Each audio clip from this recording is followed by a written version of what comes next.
और में का निधन हुआ है तो ये आपके लिए इंपॉर्टेंट होंगे। चावल से बनी बियर जिसे हाल ही में जीआई टैग दिया गया है किस राज्य से रिलेटेड है? तो चावल से बनी हुई बियर किस राज्य से संबंधित है? तो असम से। अभी हाल ही में असम के 8 उत्पादों को जीआई टैग प्रदान किया गया है, उसमें से आपकी चावल से बनी हुई beer. Good morning to all of you. Most important question from GS cyclone. आज है 14 अक्टूबर सन 2024 और 14 अक्टूबर सन 2024 से जितने भी प्रश्न आपके बन सकते हैं अगले 10 से 15 मिनट में इन पे डिस्कशन किया जाएगा। इस वीडियो का सोल्यूशन पीडीएफ आपको टेलीग्राम पे मिल जाता है, आप मुझे टेलीग्राम से फॉलो करिएगा और इसके साथ ही आप मुझे इन सोशल नेटवर्किंग साइट पे भी फॉलो करिए, वहाँ पर भी आपको प्रतियोगी परीक्षाओं की दृष्टि से महत्वपूर्ण कंटेंट आपको मिलते रहते हैं। आइए शुभारंभ करते हैं आज के इस सेशन का। जैसा कि आपको मालूम है कि हर सेशन के पहले आपका प्रीवियस डे का रिवीजन होता है। प्रीवियस डे रिवीजन यानी 13 अक्टूबर सन 2024। और अगर देखा जाए तो लास्ट क्लास में मैंने आपको कौन से प्रश्न बताए थे? पी वेणुगोपाल जिनका हाल ही में निधन हो गया, यह किस क्षेत्र से रिलेटेड है? तो इनका जो संबंध है किससे है? मेडिकल से है। ये एक चिकित्सक थे, एम्स के पूर्व महानिदेशक रह चुके हैं और साथ ही साथ भारत में सबसे पहले हृदय का प्रत्यारोपण करने वाले पहले डॉक्टर आपसे पूछे जाते हैं, सर्जन पूछे जाते हैं, तो बताइएगा। पी वेणुगोपाल 82 वर्ष की उम्र में इनका निधन हुआ है तो ये आपके लिए इंपॉर्टेंट होंगे। चावल से बनी बियर जिसे हाल ही में जीआई टैग दिया गया है किस राज्य से रिलेटेड है? तो चावल से बनी हुई बियर किस राज्य से संबंधित है? तो असम से।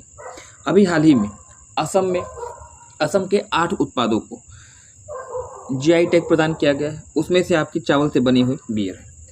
अगर जीआई टैग की बात करिएगा तो जीआई टैग की जो देने की प्रथा है, जो शुरुआत है, वह शुरू हुई थी 2004 में और सबसे पहली बार जो दिया गया है वह किसको दिया गया था? तो बताएंगे दार्जिलिंग की चाय को। हाल ही में टेनिस स्टार राफेल नडाल ने संन्यास ले लिया। इनका संबंध किस देश से है?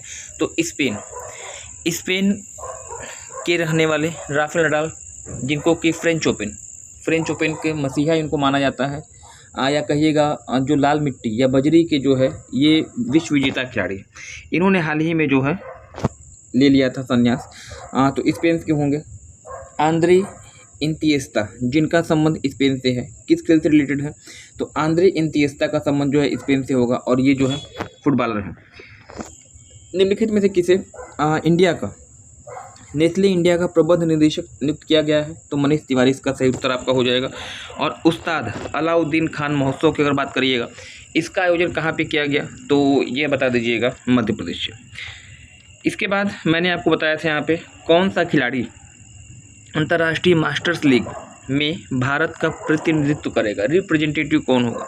इंटरनेशनल मास्टर्स लीग में भारत की तरफ से कौन होंगे? तो सचिन तेंदुलकर, मास्टर ब्लास्टर सचिन तेंदुलकर, बता दीजिएगा।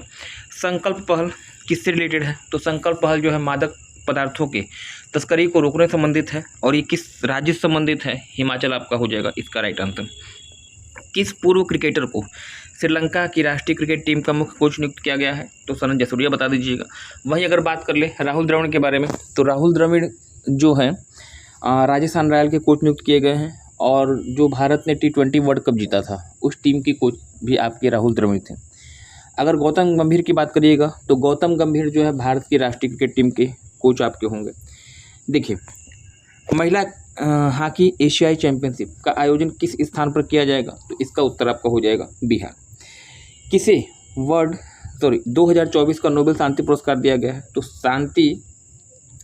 शांति यहाँ पे नहीं होना चाहिए, साहित्य की अगर बात करें, ये थोड़ा सा मिस टाइपिंग है, इट माई मिस्टेक। नोबेल का साहित्य पुरस्कार किसे दिया गया है? तो हान कांग, बताइएगा। और ये कहाँ की हैं? तो दक्षिण कोरिया की। तो ये तो रहा लास्ट का रिवीजन जो 13 तारीख को मैंने आपको प्रश्न बताया था। अब देखिए यहाँ पे जो है आज से टुडेज क्वेश्चन जो आपका है आज 14 अक्टूबर का, देखिए पूछा गया है अभी हाल ही में किस तिथि को विश्व मानसिक स्वास्थ्य दिवस के रूप में मनाया गया?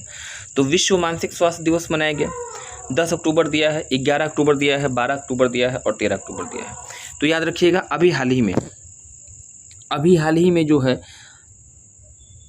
10 अक्टूबर को विश्व मानसिक स्वास्थ्य दिवस मनाया गया और अब की बार मनाया गया है, आने वाले समय में भी ये मनाया जाएगा, प्रत्येक वर्ष मनाया जाता है। अब अक्टूबर के दिवसों की बात हो रही है तो जितने भी दिवस मनाए गए हैं एक तरफ से सरसरी निगाह से इनको देख लिया जाए।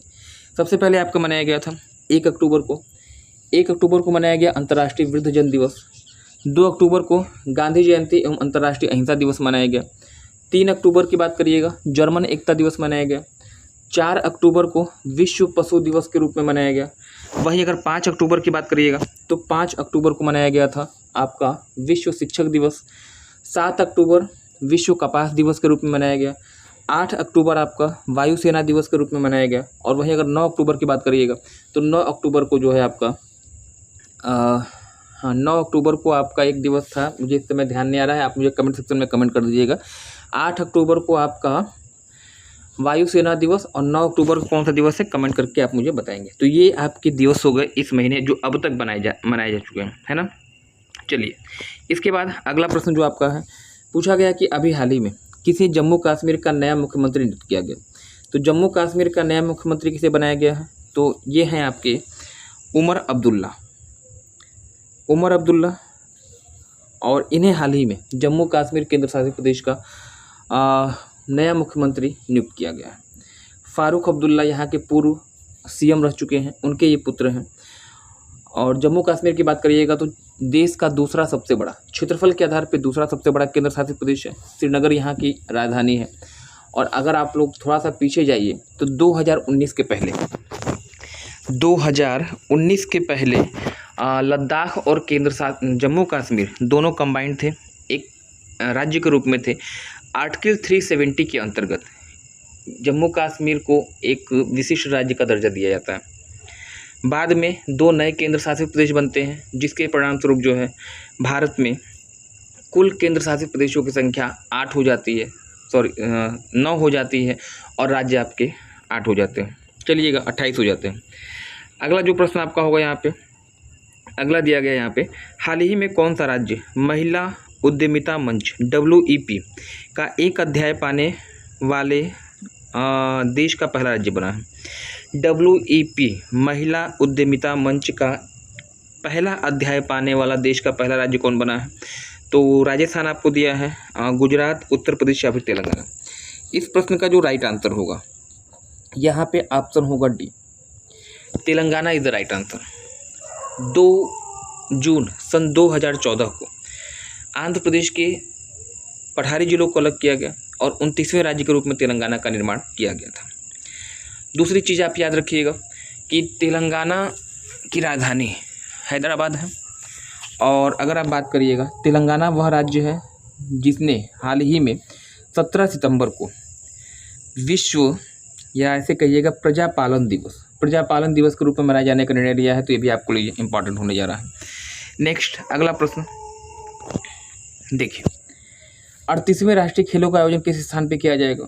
तो 38वें राष्ट्रीय खेलों का आयोजन किस स्थान पर किया गया है, तो ये आयोजन आपका जो होने वाला है यह आपका होगा उत्तराखंड में। Uttarakhand is the right answer for the question number 5। अब उत्तराखंड की अगर बात कर लीजिएगा तो ये रहा आपका उत्तराखंड। और उत्तराखंड की बात करेंगे तो 9 नवंबर सन 2000 को उत्तर प्रदेश के 13 पर्वतीय जिलों को अलग किया गया, उत्तरांचल राज्य बनाया गया। 2006 में इसका नाम उत्तराखंड पड़ा। वर्तमान में इसकी राजधानी देहरादून और यहाँ के जो मुख्यमंत्री हैं पुष्कर सिंह धामी हैं। आप मुझे कमेंट सेक्शन में कमेंट करके बताइएगा कि जो आपका फूलों की घाटी है, फूलों की घाटी भारत के किस राज्य में स्थित है, पहली चीज़। और दूसरी चीज़ आप मुझे बताइएगा कि भारत के उस राज्य का नाम आपको बताना है जिसकी राजभाषा संस्कृत है और जिसे आप देवभूमि के नाम से भी जानते हैं। तो इन तीनों ही प्रश्न का उत्तर कमेंट सेक्शन में आप मुझे कमेंट करेंगे। नेक्स्ट अगला प्रश्न देखिए, अभी हाल ही में भारतीय आयुर्वेद संस्थान ने किस क्रम का स्थापना दिवस मनाया। तो भारतीय आयुर्वेद संस्थान हाल ही में 7वें क्रम का, इस प्रश्न का जो सही उत्तर आपका होगा 7वें क्रम का जो है इन्होंने क्या किया था, अपना जो है स्थापना दिवस मनाया है आयुर्वेद संस्थान ने। नेक्स्ट, इस सेशन का लगभग आधा रास्ता हम लोगों ने मिलकर तय कर लिया है। इस वीडियो को सोल्यूशन PDF आपको टेलीग्राम पे मिल जाता है, आप टेलीग्राम पे मुझे ज्वाइन कर सकते हैं। इसके अलावा इस वीडियो के डिस्क्रिप्शन बॉक्स से भी आपको मिल जाएगा इसका सोल्यूशन PDF, आप यहाँ से भी इसको डाउनलोड कर सकते हैं। अभी हाल ही में किस इस्लामिक संगठन पर केंद्रीय गृह मंत्रालय के द्वारा प्रतिबंध लगाया गया है। तो 4 यहाँ पे दिया गया है, 4 इस्लामिक संगठन जिसे हाल ही में भारतीय गृह मंत्रालय के द्वारा प्रतिबंधित किया गया है। और ये है आपका क्या, हिज्ब उत तहरी। ट्रिपल स्टार वाला क्वेश्चन है, इंपॉर्टेंट है, यहाँ से प्रश्न आपका बनेगा। केंद्रीय गृह मंत्रालय के द्वारा इस संगठन पर यह आरोप लगाया कि यह देश में आतंकवादी गतिविधियों को फैलाता है और इसीलिए इसको प्रतिबंधित किया गया है। नेक्स्ट जो अगला प्रश्न आपका यहाँ पे है, अभी हाल ही में किस संगठन को वर्ष 2024 का शांति पुरस्कार देने की घोषणा की गई है। शांति पुरस्कार देखिए, नोबेल पुरस्कारों की अनाउंसमेंट हो रही है और आपको मालूम है कि प्रत्येक वर्ष 10 दिसंबर को 6 क्षेत्रों में जो है ये पुरस्कार प्रदान किए जाते हैं। विश्व के सबसे उत्कृष्ट या सबसे बड़े पुरस्कार माने जाते हैं। अब कल आपने देखा था कि साहित्य का जो नोबेल दिया गया, साहित्य का नोबेल दिया गया दक्षिण कोरिया की लेखिका हांग कांग को। अब यहाँ शांति की बात हो रही है, किस संगठन को शांति का नोबेल पुरस्कार दिया गया है। तो इस प्रश्न का जो सही उत्तर आपका होगा ऑप्शन ए, निहोन हिंडाक्यो संगठन। इनको आप नोट कर लीजिएगा। देखिए नोबेल पुरस्कार में जो भी चीज़ें पूछी जाती हैं है तो 6 क्षेत्र, लेकिन ज़्यादातर मामले में मैक्सिमम जो प्रश्न आपके बनते हैं या तो शांति का नोबेल पुरस्कार पूछा जाएगा और या फिर साहित्य का पुरस्कार, तो दोनों ही आपको याद होने चाहिए। इस वर्ष शांति का पुरस्कार निहोन हिंडाक्यो संगठन को दिया गया है और ये किस देश से संबंधित संगठन है, तो जापान बताइएगा पहली चीज़।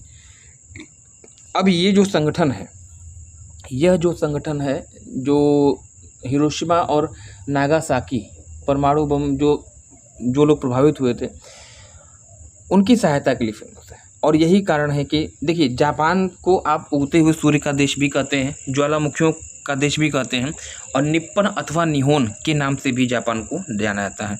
तो अगर मान लीजिए ऐसे प्रश्न बन जाए कि वह संगठन जिसे कि वर्ष 2024 का शांति पुरस्कार दिया गया, तो इसका उत्तर आपका निहोन और हिंडाक्यो संगठन हो जाएगा। किससे संबंधित है, तो आपका जापान हो जाएगा। किस देश से है, चलिए नेक्स्ट अगला प्रश्न।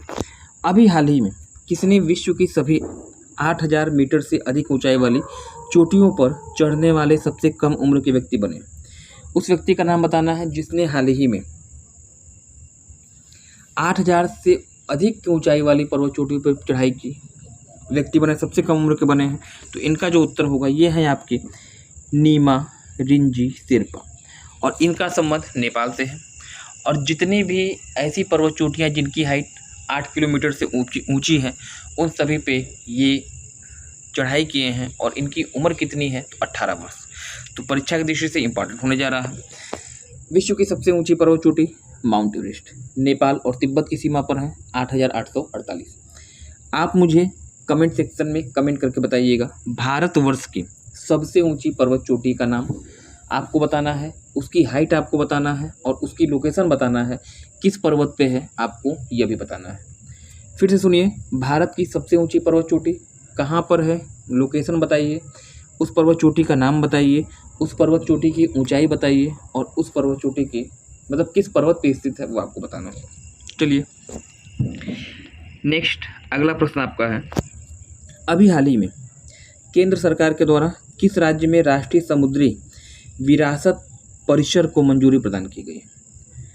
किस राज्य में राष्ट्रीय समुद्री विरासत परिषद को मंजूरी प्रदान की गई है। तो इस प्रश्न का जो सही उत्तर आपका हो जाएगा ऑप्शन ए यहाँ पे राइट होने जा रहा है, Gujarat. Gujarat is the right answer. और अगर गुजरात की बात करिएगा तो ये रहा आपका भारत के मानचित्र में गुजरात। और गुजरात भारत के पश्चिम में स्थित है, सबसे पश्चिमी राज्य कह लीजिएगा। इसी राज्य में भारत का सबसे पश्चिमी बिंदु गौर माता या गुहार मोती है जो 68 डिग्री 7 मिनट पूर्वी देशांतर पर स्थित है।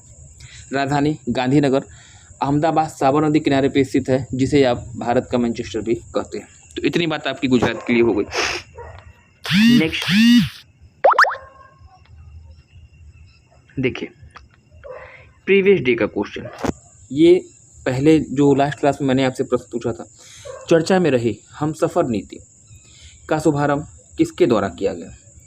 तो हमसफ़र नीति ये हैं आपके नितिन गडकरी, सड़क एवं परिवहन मंत्रालय, और इन्होंने हमसफ़र नीति का शुभारंभ किया है केंद्रीय मंत्रिमंडल से संबंधित है ये।